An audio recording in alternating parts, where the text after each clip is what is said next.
Alex, I just had a call with my accountant. I'm looking at my projected tax bill for the year, and it's just brutal. I feel like I'm working twice as hard just to watch nearly a third of my income get vaporized. It's like running on a treadmill with the incline cranked all the way up. I know that feeling, Ben.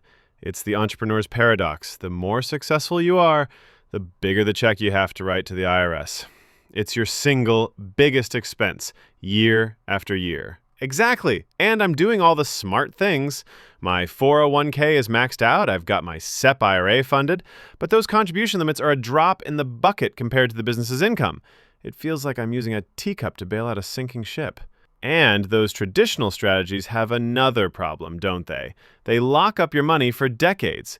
You're kicking the tax can down the road, betting that your tax rate will be lower when you're 65. In this inflationary environment, that's a risky bet. So what's the alternative? Everyone says buy real estate, but that means huge down payments, dealing with tenants, and my money is tied up. It's not liquid. I feel stuck.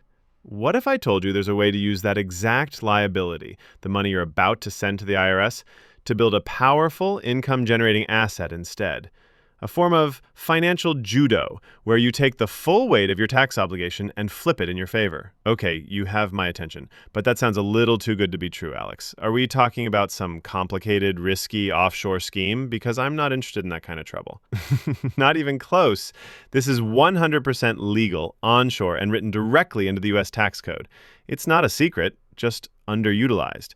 It all comes down to a powerful incentive in Section 168K of the tax code, better known as bonus depreciation. Bonus depreciation? I've heard my accountant mention it, but it sounds like more jargon designed to put me to sleep. Break it down for me like I'm 5. It's actually simple.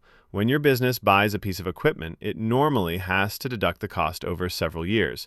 But to encourage businesses to invest in themselves, the government created a rule that lets you deduct 100% of the equipment's cost in the very first year it's put into service. 100% in year one? So if I buy a $50,000 piece of equipment, my taxable income instantly drops by $50,000? Precisely. It's a massive, immediate tax shield. Now, this 100% rule is part of the Tax Cuts and Jobs Act. It's actually scheduled to phase down in the coming years, so the window to take full advantage is closing.